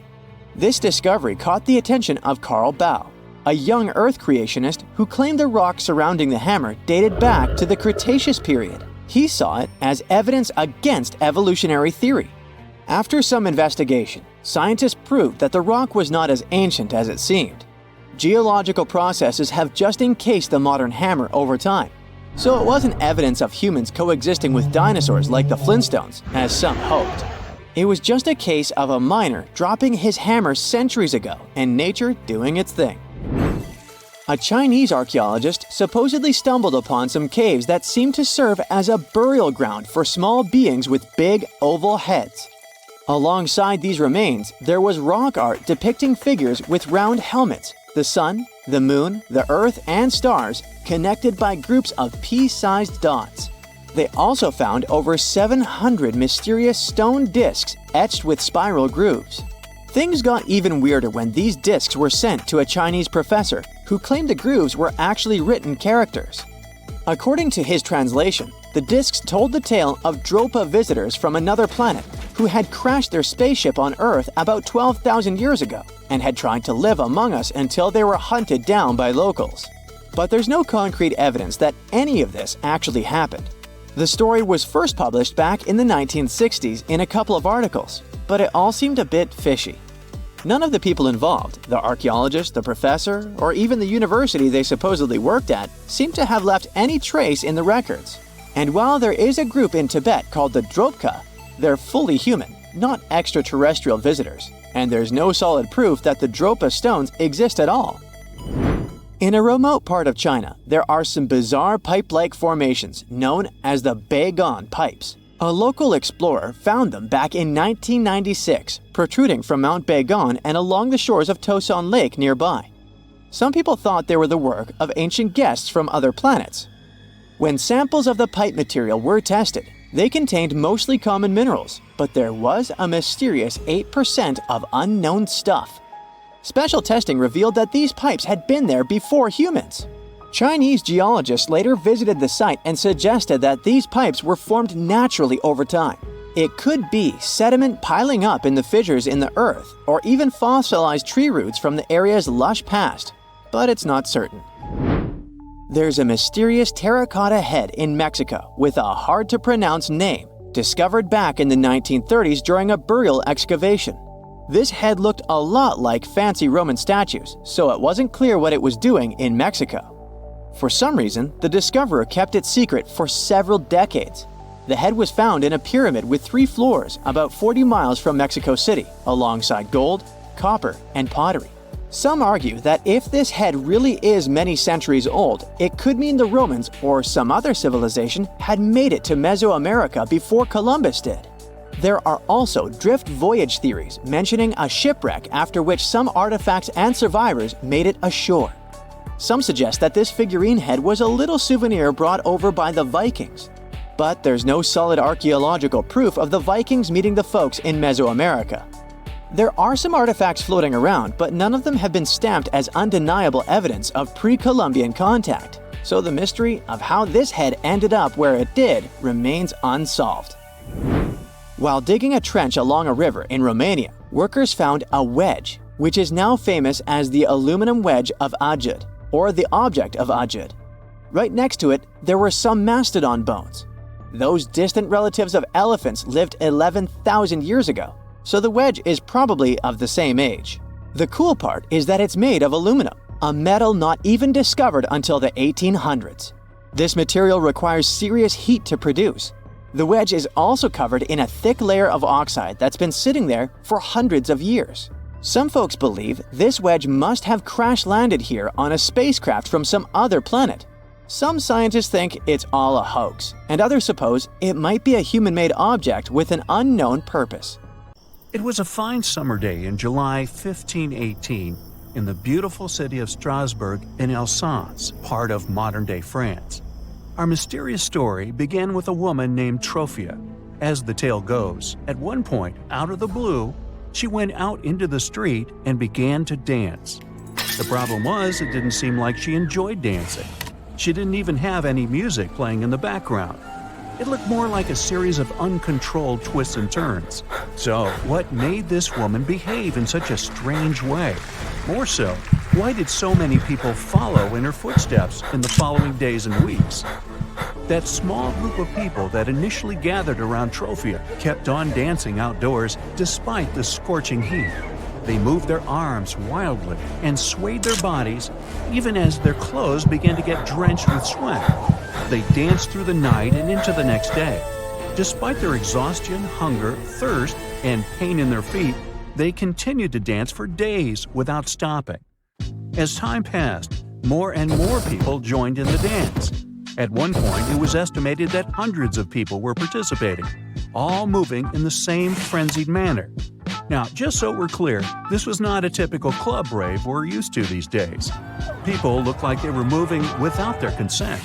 The dancing continued even as some of the people started collapsing in front of the horrified onlookers. Authorities had to step in at one point, surely, but they couldn't explain why this bizarre dancing phenomenon occurred in the first place. To this day, we've yet to discover the nature of this mysterious event, which lasted about 3 months in total. We can look at the facts, though. For starters, even the local physicians back then didn't really have any idea what was going on. Most of them were stumped and could only explain it as the result of a thing they called hot blood. They thought it was somewhat similar to a fever. Ooh, could this have been the ancestor of disco fever? Hardly. These days, with all the available technology and information, it doesn't make any sense at all. Fever alone doesn't make people dance. Physicians and local authorities thought that the best and only way to cure this behavior was for the individuals to dance until this fever, this urge, simply disappeared. Locals even set up a stage and brought professional dancers along with a band to provide music. The strange episode finally ended in September when the dancers were taken to a mountaintop in hopes they could request help from some sort of higher spirits that could end their misery. Weirdly enough, similar events took place in Switzerland, Germany, and the Netherlands, even before this event, but none were as large or as serious as the one in 1518. Years after the incident, Paracelsus, a physician, wrote a series of books on this dancing condition after the incident in Strasbourg. He was pretty famous for his work on using chemistry in medicine. He believed that this behavior was not caused by bad luck or unnatural forces, but instead by something in people's bodies that gave them a ticklish feeling. This is what affected their judgment and caused the movements. He basically said that the people had an extreme case of tickles. Some scientists have claimed over the years that the dancing frenzy was caused by some sort of food people may have eaten, which could have made them sick. Some of them have even suggested that the culprit might have been a fungus called ergot. This fungus grows on grains used for baking bread and has a chemical that can seriously affect people's judgment. Others don't believe this to be possible because people can't dance for days just because of their exposure to the fungus. Also, not everyone would have reacted the same way. The outbreaks of uncontrollable dancing happened in areas with different climates and crops, too. It's highly unlikely that this fungus would have been present in all these locations. Another theory was suggested by John Waller, an American medical historian, who thought the dancing phenomenon of 1518 was caused by something much simpler, people being very stressed out.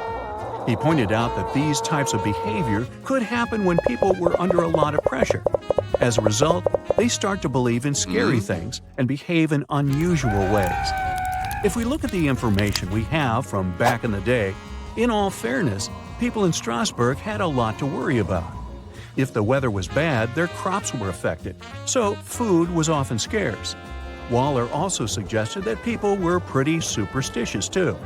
The locals in Strasbourg believed that if they didn't make a certain higher spirit happy, they would be forced to dance to pay for their disobedience.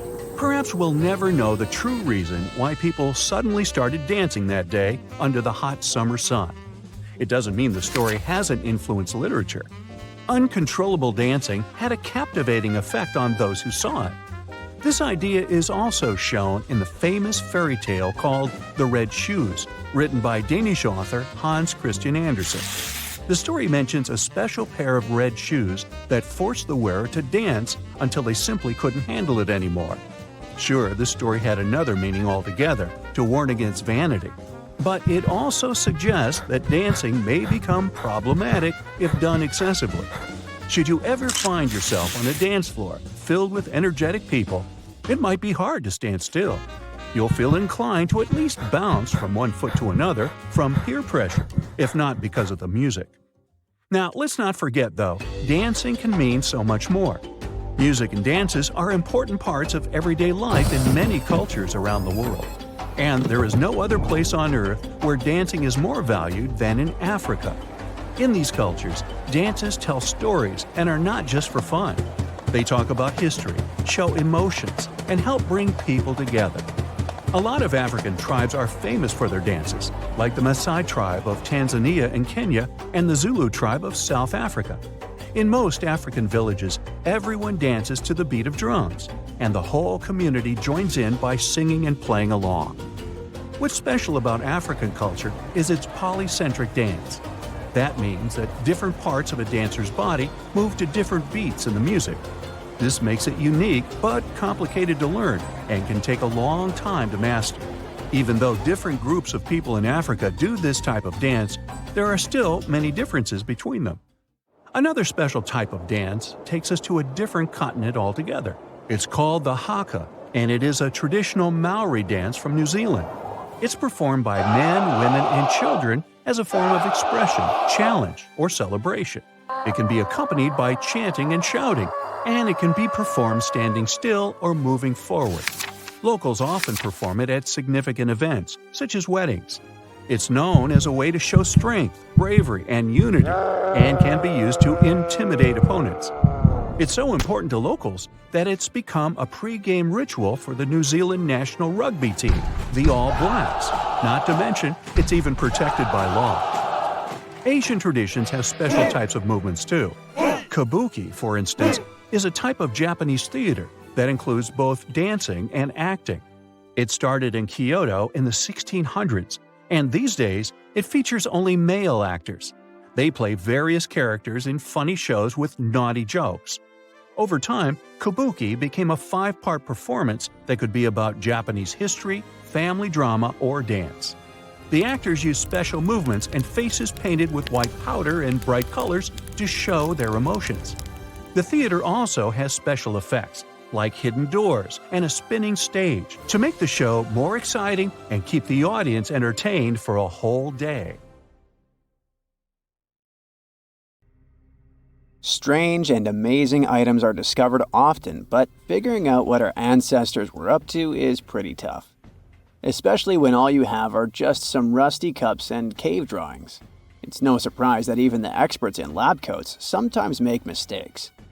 But it's not just about dusty plates and huge stones. Sometimes there's even humans with large heads. So grab your digging tools and let's travel back to ancient times to explore incredible societies that even scientists can't fully explain. Sardinia may look idyllic now, but I'm not gonna lie, I wouldn't fancy visiting it 3,000 years ago. Rumor has it, terrible giants roamed around this island back then. People even talk about finding human skeletons over 13 feet tall there, although nobody's ever shown anything to prove it. But the stories will make you wonder because some weird stuff has definitely happened. In 1974, over 5,000 pieces of broken stone artifacts were found in a part of the island called Monte Prama, but instead of being displayed in a museum, they were locked up in an underground vault for about 30 years. Sounds a bit suspicious, doesn't it? When they were finally displaced in 2005, scientists put the pieces together to find statues of 38 giant men standing 8 feet tall. Not quite as tall as the legendary skeletons, but still pretty huge. It's thought these statues were made by the Nuragic people, who lived on the island a long time ago. Besides giant statues, they also built over 8,000 massive stone buildings. Perhaps Nuragic weren't giants themselves, but they definitely liked their things big. I do too. I like a big number of likes on our videos. That would be pretty great. Thank you if you liked this and subscribed. Now back to the video. You and I are pretty smart, but we might not be the smartest humans ever. Actually, we might not even be the smartest species. Since 1913, some skull fossils found in South Africa have hinted at a possibly smarter contender called Boskop Man. This human-like species might have lived as recently as 10,000 years ago. Their skull suggests they had really big heads, which means their brains could have been 30% bigger than ours. Wow! Their average IQ could have been around 149, making them among the smartest 0.05% of people today. But if a Boskop Brainiac was so much smarter, why are they not around and we are? Well, bigger isn't always better, you know. Our brains are a lot bigger than our ape relatives, mainly in the prefrontal cortex. This part helps with high-level tasks like making decisions, remembering things short-term, and being aware of ourselves. The parts of the brain that handle our senses and movements haven't really grown much. So, maybe the Boskops spent too much time dwelling on the past rather than doing practical things like hunting. But this is all just guessing. We really don't know what happened to these clever cousins of ours. Some people even argue that Boskops weren't any different from us, with the only evidence being parts of skulls. The jungle is huge. Did you know the Amazon rainforest is home to about 30% of all the world's plant and animal species? That's impressive. However, the history of one native species, humans, has long puzzled scientists. The mysterious Kasarabe people lived here for hundreds of years and then vanished around 1400 AD. People thought the Amazon only had a few scattered tribes, but recently we discovered big, unusual shapes in the ground called geoglyphs. These might look like simple shallow ditches, but they're actually the remains of a vast civilization that spread over 5,000 square miles and includes about 450 markings, some as wide as 1,300 feet. That's insane! They likely contained ceremonial buildings and could have hosted up to 1 million people as recently as 550 years ago. Thanks to new technology like LiDAR, which uses a safe laser to map the forest without harming it, we can explore deeper. In 2019, some scans showed miles of raised roads and pathways and even pyramids over 70 feet tall. They found 26 separate settlements, 2 of which were at least 250 acres each. Damn, that's like 330 soccer fields. It's not certain what happened to the Kasarabe people. Maybe European conquistadors drove them out. Maybe the most baffling ancient civilization is one we've never actually found a trace of. Yep, I'm talking about Atlantis, the grand city that supposedly sank into the ocean. The first mentions of Atlantis come from the ancient Greek philosopher Plato, who talked about a great city near the Strait of Gibraltar. But for ages, everyone just thought Plato made up Atlantis as a perfect version of his own Athens. So why, about 12,000 years after it supposedly vanished, do we still wonder if it might be real? Well, in the 19th century, U.S. Congressman Ignatius Donnelly wrote a book giving 13 reasons why he thought Atlantis was more than just a myth. Then, in 1965, some folks thought they actually found Atlantis when they discovered the Richat structure, a massive 25-mile-wide dome in Mauritania, Africa. It's so big that you can see the whole thing from space. Two astronauts flying over the Sahara Desert spotted this giant eye staring back at them and thought they'd made the discovery of a lifetime. Unfortunately, there's no solid evidence linking this structure to Atlantis. It's believed to have formed from volcanic activity about 100 million years ago. But it does look suspicious, doesn't it? Still, we're no closer to knowing the truth. Imagine going back to about 3300 BCE and finding yourself in South Asia. Welcome to the Harappan civilization. These people were way ahead of their time. They had cities like Harappa and Mohenjo-Daro, complete with baked brick houses, sophisticated drainage systems, and even public baths. This place might have had over 5 million people, making it one of the densest regions at the time. They also invented a system of standardized weights that was incredibly useful for traders. And trading they did. These people had connections stretching all the way to the Middle East, thanks to their great skills in metallurgy. They even had a form of ancient branding. The seals were used to stamp clay on trade goods. Despite being so advanced with a thriving urban life, there's a whole bunch of mystery shrouding their language and script. We've got bits and pieces of their writing, but no one's deciphered them yet, even with all the technology we have today. We also still don't know how exactly their society worked. It looks like they didn't flaunt their social status as much as other civilizations. No grand palaces or massive monuments. Instead, their largest buildings might have been granaries. They sure were practical. Unfortunately, all good things must come to an end. Around 1800 BCE, this bustling civilization started to decline, possibly due to shifts in river patterns. As the environment changed, the Harappans packed up, moving towards more hospitable lands. Ever heard of the Minotaur? The beast with a bull's head and a man's body, hunting the bravest travelers in a massive maze. Well, this wasn't just any old tale. It was one of the most popular dramas of the ancient world. And it was inspired by this place, the island of Crete. The Minoans lived here during the Bronze Age. They had stunning palaces, amazing frescoes, and a culture so rich it still fascinates historians to this day. They built places like Knossos, which was so complex with its multi-story buildings and elaborate hallways that it might have inspired the whole labyrinth myth. Their engineering was so ahead of its time that even their drainage systems were more advanced than what many of us have today. Let me know in the comments which of these stories you find the most fascinating, and thanks for watching. The most exciting accidental discovery I've made in my life was a $10 bill in my old winter jacket. Some folks are luckier though, as they find underground cities from centuries ago or make inventions that turn them into millionaires. Velcro was invented after a routine walk in the woods. Kellogg's cornflakes were inspired by a chipped tooth, and Play-Doh saved a business empire from falling by chance. Back in 1998, electrical engineer John Williams found something that looked like an electrical plug sticking out of the ground. He started digging and noticed that it was stuck in a small rock.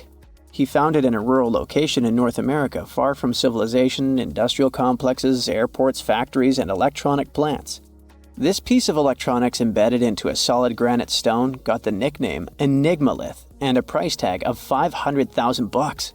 Some scientists are sure it's a big hoax and not a souvenir left by some visitors from space, as Williams claims. But the finder of the rock wanted to prove that it was a real piece of ancient technology, some sort of an electrical connector. If it's not a hoax, then this little find could be proof that humans, or some other civilization from the past, were way more advanced than we ever thought. They must have managed to invent a way to transmit electricity long before humans in the 19th century. He offered scientists to take a look at this find and establish what it really is without breaking the rock open, but there were no takers. Williams consulted an engineer and a geologist, and both confirmed there were no traces of glue on the electronic component. It hasn't been welded either, so it must be as old as the rock, which is around 100,000 years old according to geological analysis. Dr. John Kellogg had a philosophy of biological living with regular exercise, massage, plenty of water, zero bad habits, caffeine, and no meat. At the end of the 19th century, he looked over a health institute in Michigan. He once whipped up a mix of flour, oats, and cornmeal. He thought that by baking whole grains at high temps, they'd be easier on the stomach and healthier overall. He baked the mix twice and first made cookies, but a patient chipped a tooth on that version. Then he decided to break it into small pieces. It's hard to pinpoint exactly how Kellogg cornflakes came to be, with so many versions of the story floating around. Kellogg's wife, Ella, and his brother Will both claimed they played a role in creating the flakes, along with several other family members and sanitarium staff. The company lore says that it all went down one night in 1898, when some wheat-based cereal dough was left out too long, fermenting in the process. When rolled out thin, the slightly moldy dough turned into these perfect large thin flakes that got all crispy and yummy in the oven. Over the next few years, Will Kellogg kept tweaking the recipe and realized that corn, not wheat, made even crunchier, tastier flakes. His brand, Kellogg's Corn Flakes, has grown into a multi-billion-dollar company. Swiss engineer George de Mestral once went for a walk with his dog and came back with a concept that would later go to space. Once they got back from the woods, de Mestral noticed that his pants and his dog's fur were covered in the tiny barbs of the cocklebur plant. He examined the burrs under the microscope and noticed that they were shaped like tiny hooks that stuck to loops on clothes and fur. He decided to recreate that natural tech to design an extra strong fastener, one with many practical uses. He was testing different materials for his invention for so many years and finally settled on nylon. He also needed to design a special type of loom that could weave the fibers in the right size, shape, and density. It took de Mestral a total of 14 years until he introduced the world to Velcro, which means velvet and hook in French. De Mestral was hoping his invention would replace the zipper on clothes, but the fashion world found Velcro cheap-looking and unattractive. But NASA didn't think so, and used Velcro for astronaut spacesuits and helmets in the 1960s. Now, Velcro is used everywhere, from footwear to toys to airline seat cushions. Before the middle of the 20th century, most homes were heated with coal. It left soot throughout the house, which was especially visible on wallpapers. Kutal Products was the largest company that sold wallpaper cleaner, but in the 50s, more and more people switched to gas, oil, and electricity, and the sooty buildup problem was mostly solved. The owner of Kutal Products was trying to save his business. Meanwhile, his sister-in-law read that wallpaper cleaner could be used to make holiday decorations. She worked as a nursery school teacher, and modeling clay was pretty hard for her students to handle, so she decided to test this material for molding into different shapes, and it works out just fine. She told her relatives about the discovery and suggested a name for it: Play-Doh. The Kutal company was about to go bankrupt, so it was a great alternative for a new business. Soon enough, Macy's and Marshall Field got interested in the new toy and started selling it. Play-Doh was originally only in one color, white, but soon expanded to red, blue, and yellow. They also made several changes to the original recipe, but the mixture is still mostly the same as when it was used to clean wallpapers. An urban legend says that if you take all the Play-Doh compound ever made and put it through their Fun Factory playset, you'll get a snake that will wrap around the planet 300 times. A man in Turkey was renovating his home when he knocked down a wall in his basement with a sledgehammer. He found a tunnel behind the wall that led to an ancient underground city. The tunnel led to more tunnels and then halls and chambers. It turned out to be a whole underground complex with 18 stories and without a single inhabitant, abandoned a long time ago. It was the city of Derinkuyu, built thousands of years ago, a home for up to 20,000 people. Whoever built it had great skill, and it's rather easy to build tunnels out of the soft rock, but cave-ins are a big risk. None of the floors at Derinkuyu have ever collapsed. The city had a complex ventilation system with over 15,000 shafts. The upper levels had the best ventilation and were used for living and sleeping quarters. The lower levels were mainly used for storage, but they also had a dungeon. In between, there were room for domestic animals, a school, a convent, and small churches. John Martin, a forestry professor, was out exploring a forest in Wisconsin one night. He was shining a UV flashlight up into the canopy to spot lichens, fungi, plants, and frogs that glow under the UV light. Then, suddenly, he heard a flying squirrel chirping at a bird feeder. pointed the flashlight at it, and saw it light up pink. The professor told his colleagues about it, and they decided to investigate further. They checked out some flying squirrel skins at museums to see if this pink glow is a common thing among them. It turns out that almost all of the flying squirrel specimens they looked at had the same pink fluorescence. Non-flying squirrels didn't glow at all. Other animals with fluorescence, like puffins and chameleons, glow blue under UV light. The only other mammals with fluorescent fur are around 20 species of opossum. They live in different ecosystems and have different diets. The only thing they have in common with flying squirrels is that they're all active at night. And regular squirrels prefer sunlight. There's enough ultraviolet light in low light conditions, and nocturnal animals need UV vision. So the pink glow might have to do with nighttime perception and navigation, especially in cold and snowy conditions. Or it could be a way for male flying squirrels to attract prospective mates. It could be a sort of mimicry.